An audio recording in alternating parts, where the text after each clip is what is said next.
पाकिस्तान की दुनिया के सामने शर्मिंदगी झेलनी पड़ रही है। 7 देशों ने 258 पाकिस्तानियों को 24 घंटे के अंदर निकाला। तो वहीं दूसरी तरफ डोनाल्ड ट्रंप से पुतिन भी मिलेंगे और मोदी भी मिलेंगे। आखिरकार क्या चल रहा है यहाँ पे? जियोपॉलिटिक्स में बहुत कुछ चल रहा है, हमेशा की तरह जानने को मिलेगा बहुत कुछ। आइए जानते हैं इन खबरों को विस्तार से। पाकिस्तान के 258 नागरिकों को अलग अलग देशों ने 24 घंटे के अंदर निकाला है। पाक मीडिया ने शुक्रवार को बताया कि पिछले 24 घंटों में 7 देशों ने 258 पाकिस्तानी नागरिकों को वापस भेज दिया गया। पाकिस्तान के सबसे ज्यादा नागरिक सऊदी अरब से वापस भेजे गए हैं। सऊदी के अलावा यूएई और चीन जैसे देशों से भी पाक नागरिक लौटे हैं। इनमें से कुछ लोग अवैध गतिविधियों में लिप्त थे, कुछ के दस्तावेज अधूरे थे, कुछ पर भीख मांगने के आरोप। पाकिस्तान के 258 नागरिकों को देश निकाला होना इस्लामाबाद के लिए शर्मिंदगी का सबब बना है। पाक वेबसाइट जियो न्यूज की रिपोर्ट के मुताबिक दुनिया के अलग अलग देशों से लौटे 258 लोगों में से 16 को कराची एयरपोर्ट पर गिरफ्तार किया गया है।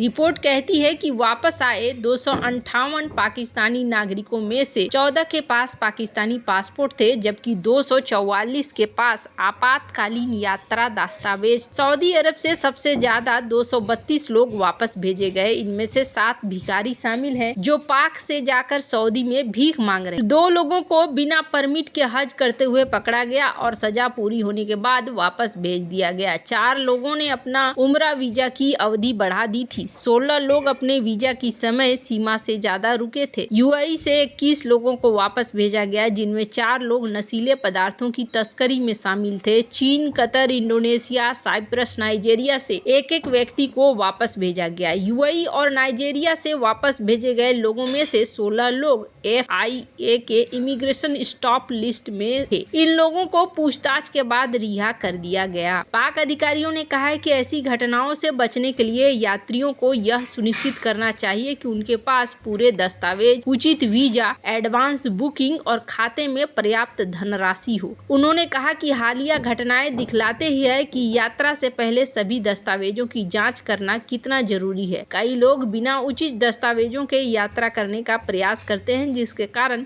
उन्हें परेशानी का सामना करना पड़ता है। खैर, जहां एक तरफ ये सब कुछ चल रहा है, वहीं देखने को मिल रहा है कि डोनाल्ड ट्रंप से अब पुतिन की मुलाकात होगी। रूस के राष्ट्रपति व्लादिमीर पुतिन और अमेरिका के नवनिर्वाचित राष्ट्रपति डोनाल्ड ट्रंप के बीच जल्द ही मुलाकात हो सकती है। क्रेमलिन प्रवक्ता दिमित्री पेस्कोव ने इस संबंध में बयान देते हुए कहा कि पुतिन हमेशा से ही ट्रंप समेत तमाम अंतर्राष्ट्रीय नेताओं से मिलने के लिए तैयार हैं। ट्रंप ने भी पुतिन से मुलाकात की इच्छा जताते हुए कहा कि वो यूक्रेन युद्ध खत्म करवा सकते हैं। ये घटनाक्रम ऐसे समय में हुआ है जब यूक्रेन के राष्ट्रपति वोलोदिमीर जेलेंस्की की ओर से ट्रंप से शांति प्रस्ताव का समर्थन करने का आग्रह किया जा रहा है। ऐसे में पुतिन और ट्रंप की बैठक में यूक्रेन युद्ध पर बड़ा फैसला हो सकता है। दिमित्री पेस्कोव ने शुक्रवार को पत्रकारों से कहा कि राष्ट्रपति व्लादिमीर पुतिन ने बार बार अंतर्राष्ट्रीय नेताओं से संपर्क के लिए अपनी तत्परता दिखाई है, जिनमें डोनाल्ड ट्रंप भी शामिल है। 20 जनवरी को पदभार ग्रहण करने वाले ट्रंप ने कहा कि पुतिन के साथ एक बैठक की तैयारी चल रही है। ट्रंप ने यूक्रेन युद्ध को खूनी संघर्ष बताते हुए इसे खत्म करने की जरूरत पर जोर दिया है। उन्होंने भरोसा जताया कि पुतिन जल्दी ही युद्ध खत्म करवा सकते हैं।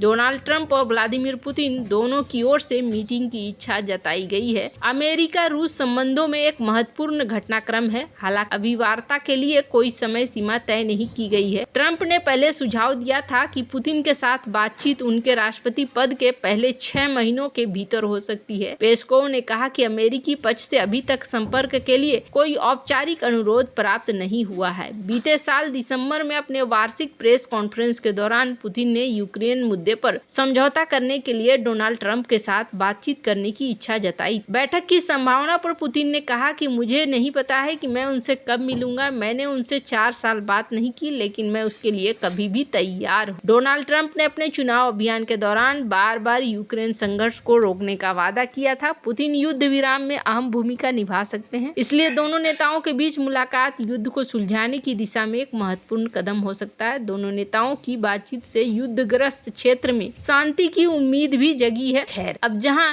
एक तरफ ये सब कुछ चल रहा है, तो वहीं दूसरी तरफ डोनाल्ड ट्रंप और पीएम मोदी के बीच भी मुलाकात हो सकती है। एरिक गार्सेटी ने जाते जाते ये सारी चीजें कही है, जिसके बाद माना जा रहा है कि यहाँ पर एक मुलाकात संभव है दोनों देशों के राष्ट्राध्यक्ष के बीच में। वैसे विदेश मंत्री एस जयशंकर ने हाल ही में एक प्रोग्राम में कहा था कि विदेशों में बसे भारतीयों को दोहरी नागरिकता देने के मामले में की चुनौतियां हैं। इससे पहले विदेश मंत्री ने दिसंबर 2023 में कहा था कि विदेशों में बसे दोहरी नागरिकता देने के राह में कई तरह की मुश्किलें हैं। उन्होंने कहा ओवरसीज सिटीजन्स ऑफ इंडिया अभियान इस मांग को पूरा करने की दिशा में एक कदम है। उद्यमियों के साथ बातचीत में जयशंकर ने तब कहा था कि जिन देशों में रह रहे भारतीयों को दोहरी नागरिकता प्रदान करनी चाहिए, उन्हें लेकर आर्थिक और सुरक्षा चुनौतियां हैं। जानते हैं कि क्या होती है दोहरी नागरिकता? दोहरी या बहु नागरिकता से मतलब है कि ऐसे व्यक्ति को दी जाने वाली कानूनी स्थिति जो एक साथ दो या अधिक देशों की नागरिकता रखते हैं। ऐसे व्यक्तियों को दोनों देशों के राजनीतिक मामलों में भाग लेने, यात्रा के लिए वीजा छूट होता है और किसी भी देश में रोजगार करने का विशेषाधिकार होता है। ये दोनों देशों के पासपोर्ट रखने के हकदार होते हैं। ऐसे लोग दूसरे नागरिकों की तरह ही सामाजिक और कानूनी अधिकारों का आनंद भी लेते हैं। अमेरिका, फिनलैंड, अल्बानिया, रूस, इजराइल और पाकिस्तान जैसे कुछ देश कुछ कानूनी प्रावधानों के तहत दोहरी नागरिकता की अनुमति देते हैं। भारतीय संविधान अपने नागरिकों को एक ही समय में किसी दूसरे देश की नागरिकता रखने की अनुमति नहीं देता है। अगर किसी भारतीय ने किसी अन्य देश की नागरिकता हासिल कर ली है तो उसकी भारतीय नागरिकता उसी वक्त खत्म हो जाती है। इस तरह से अगर किसी विदेशी को भारतीय नागरिकता लेनी है तो उसे अपने मूल देश की नागरिकता छोड़नी होगी। हालांकि भारत सरकार भारतीय मूल के व्यक्तियों के लिए OCI कार्यक्रम चलाती है, जिसमें पाकिस्तान और बांग्लादेश के लोग शामिल नहीं हैं।